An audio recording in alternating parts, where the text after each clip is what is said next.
soaked in folds of midnight waters, side by side, we sons and daughters. We set forth for no king's orders, but we'll sail together. They followed her into town. They had to find where it was that Butcher was being kept. They were not supposed to engage on anything, even if they found him. They were to just bring the information back. So, Hyota had told her, a few places that she could potentially look and would have a great chance at finding him there. So he was at a hold house, like a law hold house kind of type thing, where they would just keep prisoners just from the land and stuff. But they had kept him there as well. There was a man that was in a giblet, I think is what it's called, a giblet. Um, Giblet, I don't know. A stockade. Um, yeah, he was in one, and Oh no, Betsy wait, he was in approached him. the cage that was hanging. Right. Yeah, the hanging cage. He was on that post outside the law house. He had already been tortured, and they put him out there to die from starvation. So he was out there, and he was delusional and stuff. But Betsy had asked him a couple of questions, and if he had seen, any pirate-looking men come through lately, and he said, yeah, there's been about two or three of them that's been brought in, and he also explained to her that he recalled hearing one of the men asking for the hood. Was that his name, or is that what he was Right. called? He was called the Hood. Do you want to tell us about the hood and what Well, he does?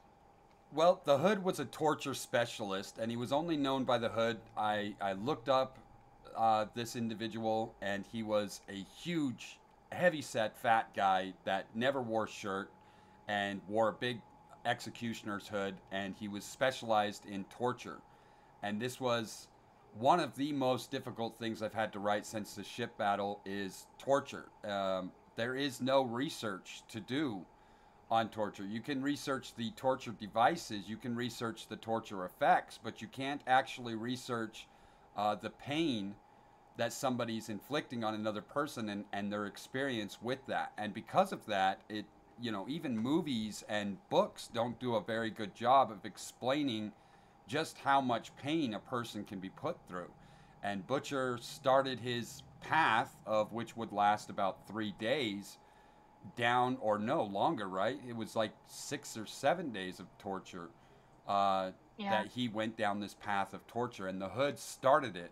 And they started by removing his fingers, and then they removed his eye, saying that pirates should only have one eye. They should all wear patches, and they removed his eye. And I looked up some instruments that they would have used in that time if they didn't want to kill the the victim.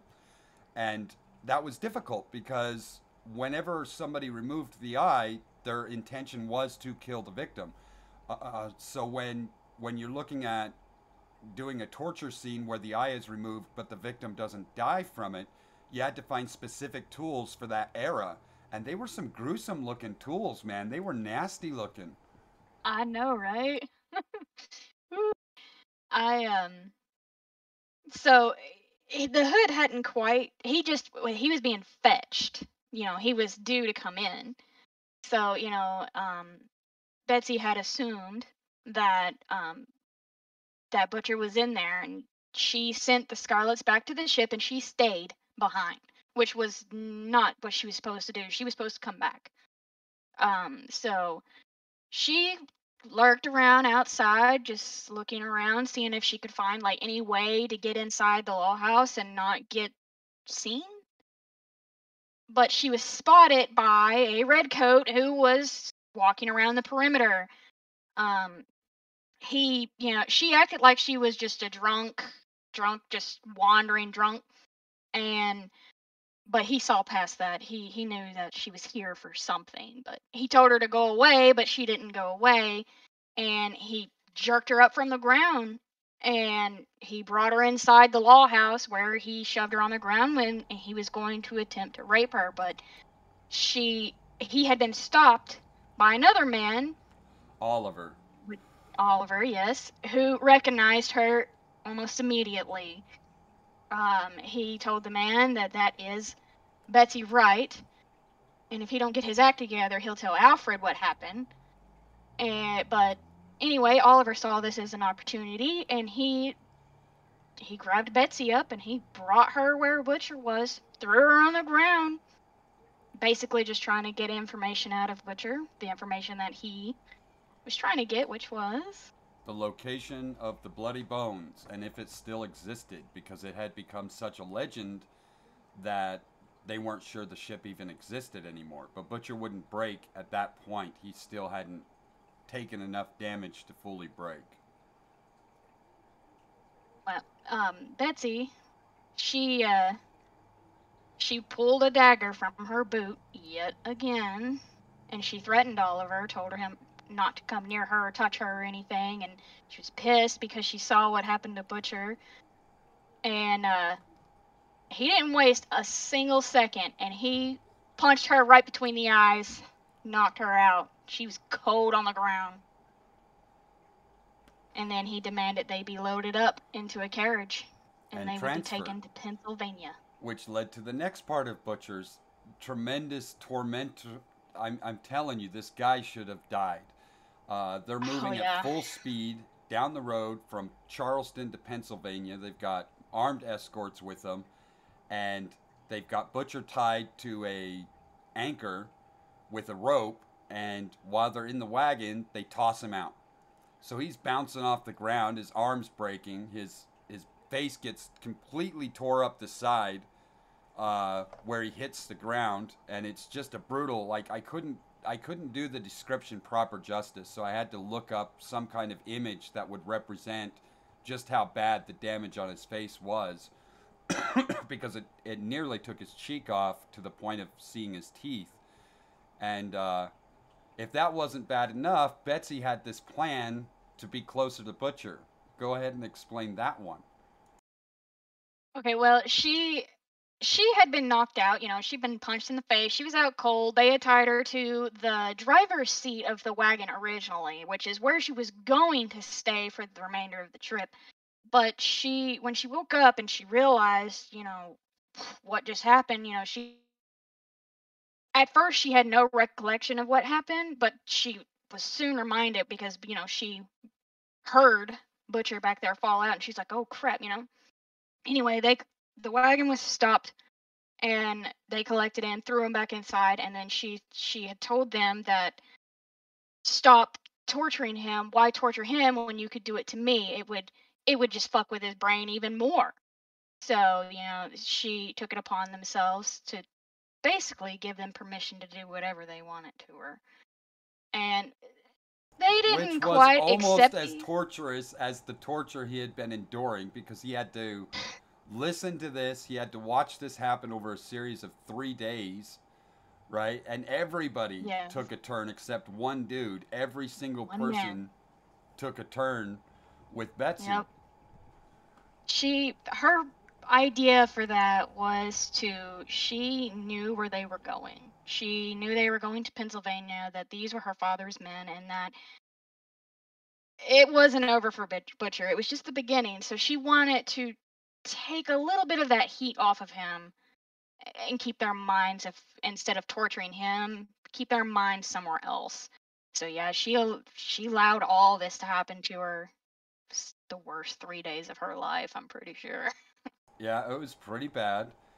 They finally arrive in Pennsylvania, where Butcher's torture really begins. And Betsy was taken to another section of the estate, while Butcher was taken to an old cellar / ruins that was being used as a makeshift torture area for slaves during that time, where they could be whipped, and he had all these torture devices that he had collected over the years. And some of the things that he endured were just unbelievable. I did so much research on torture It was insane. I mean, if somebody's looking at my PC search history, they're going to think I'm some kind of freak, because there was just tons and tons of pages of torture that I brought up on different things they could do to Butcher. Yeah, they were brought to Pennsylvania, which they were also taken to like a separate section of Pennsylvania. I had like this overview of Pennsylvania. It was like an old school photo from like way back when. And there was like two parts of it. There was like a bay in the center that separated what looked to be like some kind of separate island, and then Pennsylvania itself. So I used that piece of island as I called it Repton Island, which belonged to John Repton. I introduced that new character. He's always been sort of known of, but his name has never been said until now. John Repton was originally the man that Betsy was at the beginning of the story on her way to be wed to. Her father had married her off to a man in America so he could have ties with America. And you know, they were taken, the carriage was stopped, she was brought up, and Butcher was taken away. She was not happy about that. She wanted to know where he was going, what they were going to do with him, but Repton, he like stepped between her and said that he's surprised that she has such care for a man that basically brainwashed her, raped her, forced her to believe things, and which he believed that she had created a bond off of this, and that's why she was so connected to Butcher. And yeah, then his torture went down, Which was right? Yeah. extreme. I mean, we're talking about old-fashioned thumb screws being placed through his feet. Now, the difference between a thumb screw and what they used was they placed the metal between the foot and the top plate, and then they used that screw to go through the center of his foot. Typically, a thumb screw is used differently, where they place it between the two thumbs and then they screw the metal plate down. So in this situation, I just had them push the screw through his foot, which would still work. It was just a little more painful in that display. They also had him hung by his arms in the middle of a room, dangling. They did a lot of terrible things to him. I mean, he got flogged. He got his eye removed. He got two of his fingers from the knuckles down on his hand, his left hand, removed. They removed his wedding ring. They flogged him. They flayed him. They cut off a huge chunk of his front chest. The flogging was done wrong. They used a nine-tails whip to go from the back of his thighs all the way up to the back of his neck, to the point where bone was showing in some areas. All this to get the information of the ship, and they also rubbed in the fact that he was, that they had their way with Betsy. They beat him a bunch more. Boy, I'm trying to remember all the stuff they did to him. It was a lot. I know they violated him. They raped him. I was about to say that one man Yeah. that did not take his chance on Betsy, he used it elsewhere. Right. They raped him. I remember They that. gosh, they did so much. And then during this whole time, Betsy's having to deal with her father, this John Repton. Her mother was in the estate but hadn't made an appearance at that time. And Betsy came up with this ultimate plan to save everybody. Tell us about that.